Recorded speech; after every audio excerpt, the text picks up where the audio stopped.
प्यारे प्यारे दोस्तों, आज का वाक़या बहुत ही ज़बरदस्त और फ़िक्र आखरत के हवाले से इंतहाई अहम है।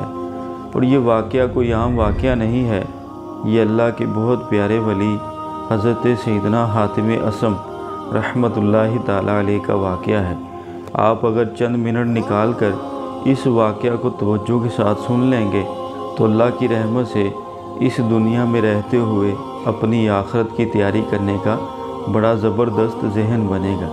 हज़रत सैयदना हातिम असम रहमतुल्लाहि ताला अलैह ये अल्लाह पाक के बहुत बड़े वली कामिल और मशहूर बुज़ुर्ग हैं। आप रहमतुल्लाहि ताला अलैह हमेशा अपनी कब्र व आखरत में गौर व फ़िक्र करते रहते और दुनियावी ज़िंदगी के अंदर अपनी आखरत की तैयारी में मशगूल रहते। एक दफ़ा एक अमीर शख्स आप रहमतुल्लाहि ताला अलैह की बारगाह में हाज़िर हुआ।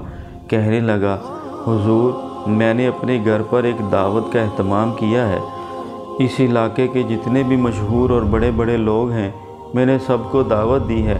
आप अल्लाह के वली हैं, आप लाजमी मेरे घर में तशरीफ़ लाएं ताकि बरकत भी हो और कुछ दुआओं से भी हमें नवाजें। हज़रत सैयदना हातिम असम रहमतुल्लाहि ताला अलैह ने उस शख्स से फ़रमाया कि हम अल्लाह वाले लोग हैं, हमारा इन दुनियावी महाफिल के अंदर कोई काम नहीं, लिहाजा मैं नहीं आऊँगा।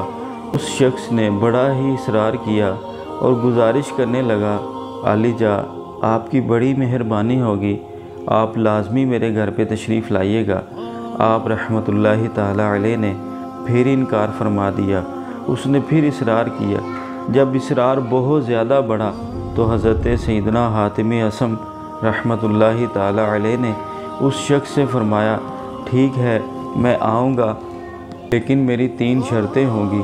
अगर तुम कबूल करते हो तो मैं आ जाऊँगा, अगर कबूल नहीं करोगे तो मैं नहीं आऊँगा। उस शख्स ने कहा, हुज़ूर, आप अपनी शर्तें इरशाद फरमाइए। हज़रत सैयदना हातिम असम रहमतुल्लाहि ताला अलैह ने इरशाद फरमाया, मेरी पहली शर्त ये होगी कि जहाँ चाहूँगा वहीं बैठूँगा। उसने दिल में गुमान किया कि ये अच्छी जगह की तलब करेंगे तो मैं इनके लिए एक अच्छी जगह तैयार करवाऊँगा जहाँ पर इनको बिठाया जाएगा। अर्ज़ की, हुज़ूर, दूसरी शर्त क्या है? फरमाया, मेरी दूसरी शर्त ये है कि जो चाहूँगा वही खाऊँगा। उसने दिल में गुमान किया कि ये अच्छे खाने की तलब करेंगे तो अच्छे खाने तो पहले से ही तैयारशुदा होंगे, इंशाअल्लाह इनको अच्छे खाने पेश कर दिए जाएंगे। अर्ज़ की, हुज़ूर, तीसरी शर्त क्या है? फरमाया, जो कहूँगा वो तुम्हें करना पड़ेगा। उस मालदार शख्स के दिल में ख़याल आया कि ये अल्लाह वाले हैं, नेक बंदे हैं, ये हमें नमाज रोज़े की तलकीन करेंगे, कुछ वाज़ व नसीहत करेंगे तो हम इनके सामने अपनी नीयत का इजहार कर देंगे कि जी ठीक है, हम इंशाअल्लाह नमाज़ पढ़ा करेंगे। जब ये शर्तें तय हो गईं तो वो शख्स वापस चला गया। जब मुकर्ररा दिन आया तो बहुत सारे लोग जो उसने बुलाए थे वो सारे उसके घर पे जमा हो गए। एक आलीशान महफ़िल का, एक आलीशान दावत का एहतमाम किया गया था। बहुत सारे लोग अब इस इंतज़ार में हैं कि अल्लाह के वली आएँ तो फिर खाना शुरू किया जाए। नाज़रीन, इंतज़ार की घड़ियाँ ख़त्म हुई। अल्लाह के वली खरामा खरामा चलते हुए अपने सादा से लिबास के अंदर तशरीफ़ ले आए और जहाँ लोगों ने जूते उतारे हुए थे वहीं पर आकर बैठ गए। मेज़बान दौड़ा दौड़ा आया, कहने लगा, हुज़ूर, आपके लिए बड़ी अच्छी मसनद का इंतज़ाम किया गया है, बराए मेहरबानी आप वहाँ पर जलवा अफरोज़ हो जाएं। आप रहमतुल्लाहि ताला अलैह ने इरशाद फरमाया, मेरी पहली शर्त यही थी कि जहाँ चाहूँगा वहीं बैठूँगा, लिहाजा मैं यहीं बैठा हूँ। अगर आपको मंजूर है तो ठीक है, वरना यहाँ से वापस चले जाता हूँ। मेज़बान खामोश हो गया क्योंकि शर्तें पहले से तय पा चुकी थी। आप रहमतुल्लाहि ताला अलैह जूतियों के ढेर पर बैठ गए और फिर जब खाना शुरू किया गया, खाने का वक्त आया और लोगों ने खाना शुरू कर दिया। लोगों ने मुर्ग मुसल्लम पर हाथ साफ़ करना शुरू कर दिया। मगर कुर्बान जाइए, अल्लाह के वली ने अपनी जेब से एक सूखा हुआ रोटी का टुकड़ा निकाला और उसको खाना शुरू कर दिया। मेज़बान फिर दौड़ा दौड़ा आया, कहने लगा, हुज़ूर, आपके लिए बड़े अच्छे खाने बनाए गए हैं, बड़े आला किस्म के खाने तैयार किए गए हैं, बराए मेहरबानी आप उनको तनावुल फरमाइए।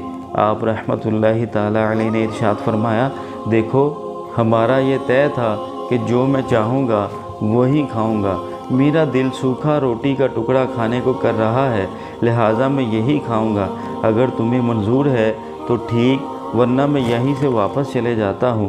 پیارے پیارے دوستو، میزبان نے چونکہ پہلے سے یہ طے کر رکھا تھا لہٰذا خاموش ہو گیا۔ جب سب لوگ کھانا کھا کے فارغ ہو گئے تو حضرت سیدنا حاتمی اصم رحمۃ اللہ تعالی علیہ نے میزبان سے فرمایا، اب ایک انگیٹھی لے کر آؤ، اس کے اندر آگ جلاؤ اور اس کے اوپر ایک توا رکھ دو۔ پیارے پیارے دوستو، جب اس انگیٹھی کے اندر آگ جلائی گئی اور اس کے اوپر توا رکھ دیا گیا اور جب وہ توا سرخ انگارہ بن گیا تو حضرت سیدنا حاتمی اصم رحمۃ اللہ تعالی علیہ نے اپنے پاؤں سے جوتے اتارے اور ننگے پاؤں اس سرخ انگارہ بنے ہوئے توے کے اوپر کھڑے ہو گئے اور عرض کرنے لگے، یا اللہ پاک، ابھی میں نے ایک سوکھا روٹی کا ٹکڑا کھایا ہے، اے مولا مجھے معاف فرما دے۔ اتنا کہنے کے بعد نیچے تشریف لے آئے اور لوگوں سے فرمایا، اے لوگو، اب جس نے جو کھایا ہے اس ایک وقت کا کھانے کا حساب دیتے جاؤ اور چلتے جاؤ۔ پیارے پیارے دوستو، لوگوں کی چیخیں نکل گئیں، کہنے لگے، حضور یہ تو آپ کی کرامت ہے کہ اس توے نے، اس آگ نے آپ کے پاؤں کو چھوا نہیں ہے، ہم تو گناہ گار لوگ ہیں، ہم تو دنیا دار لوگ ہیں، یہ توا تو ہمارے پاؤں کو جلا دے گا۔ پیارے پیارے دوستو، اللہ کے ولی نے پھر کیسی کمال کی باتیں کی۔ آپ نے ارشاد فرمایا، لوگوں اس دن کو غور کرو جو 50,000 سال کا دن ہے، زمین تانبے کی کر دی جائے گی، سورج 1.25 میل کی دوری پر رہ کر آگ برسا رہا ہوگا، لوگ اپنے گناہوں کی وجہ سے اپنے ہی پسینے کے اندر ڈبکیاں کھا رہے ہوں گے۔ اس دن تم میں کون سی کرامت پیدا ہو جائے گی کہ آج دنیا کی آگ کے اوپر کھڑے ہو کر ایک وقت کے کھانے کا تم حساب نہیں دے سکتے؟ تو قیامت والے دن تم میں ایسی کون سی کرامت پیدا ہو جائے گی کہ تم ساری زندگی کا حساب دے سکو گے؟